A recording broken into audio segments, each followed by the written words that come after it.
Today, on the 80th anniversary of the Normandy landings, many of us were distracted by Joe Biden making a fool out of himself on the world stage. Yes, Joe, finding your chair is kind of hard. Watch.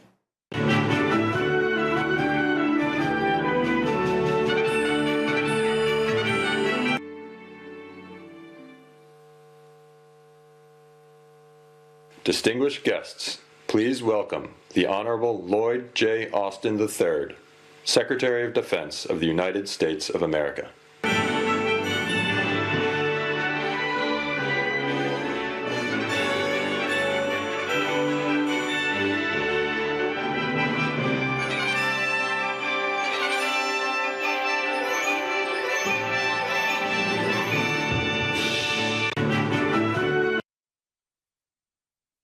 Wow. Dr. Jill quickly escorting him out, leaving the French President Macron to greet the veterans all by himself. But we're supposed to believe this is the guy, not his nameless, faceless handlers who have been screwing up America over the last 4 years. Let's discuss with Jody Hice, former Georgia congressman and author of Sacred Trust, along with John Daniel Davidson, senior editor for The Federalist and author of Pagan America. Welcome to you both. Jody, the whole world was watching today, our allies and enemies alike. Congressman, what are they thinking right now? I mean, they've got to be thinking the same thing the rest of us are thinking. What in the world happened to America? What happened to America's leadership? We have none. We have someone who can't even find his way off a stage, can't even find a chair on the stage. How in the world is he supposed to be leading America and leading the world through these turbulent days? In fact, we are experiencing turbulent days exactly because the leadership and lack thereof of President Joe Biden. He has no clue what he's doing, and he's in the process of dismantling this country. We all watch with utter embarrassment as he is exhibiting day after day his lack of mental acuity. And it's a horrible display of where America sadly is these days under his leadership. Yeah, a bunch of people that work in his regime, they love it. They get to make all kinds of decisions in his name. John, not only is this all awkward, his mental decline is leading us down pretty dangerous paths. Yesterday, Wall Street Journal exposing Biden behind the scenes. He's forgetting key details in negotiations. He's getting foreign actors all mixed up. Now we learn because someone in his name green-lighted strikes inside Russia with American weapons. Russian warships are steaming toward Cuba. World War III brought to you by the Democrats and their hapless leader, Joe Biden. What's your take on that? Yeah, it reminds me of something Obama is reported to have said back during his presidency, which I won't repeat the full quote, but it's, don't underestimate Joe Biden's ability to F things up, right? He knew at the time that Joe Biden wasn't fit to lead the country. And the question, besides what happened to America is who's in charge? Who's making these decisions? Is it Anthony Blinken? Is he running our foreign policy? Is it Kamala Harris or her people? Who's in charge of America's foreign policy? Because it's not Biden, right? But Biden's presence as our figurehead president is causing confusion, especially, I think, among our allies. The things he says matter as president. He's still putatively the commander in chief of our armed forces.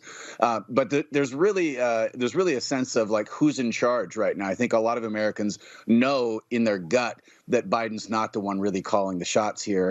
And who is? I don't know.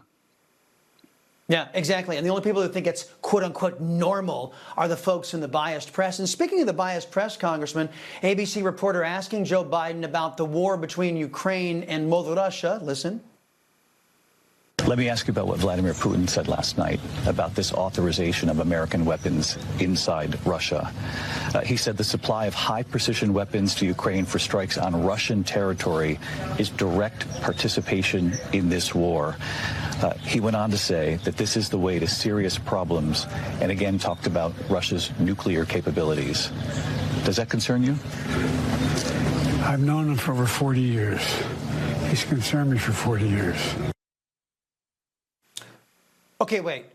Over 40 years. He's known Vladimir Putin for over 40 years. Congressman, you and I could do a little math together here. Joe Biden is either A, lying, B, admitting he was in contact with a known KGB agent dating back to 1984 or before, C, his brain is fried, or D, all of the above? Congressman, what's your take? D, all of the above, probably. I mean, I don't have a clue.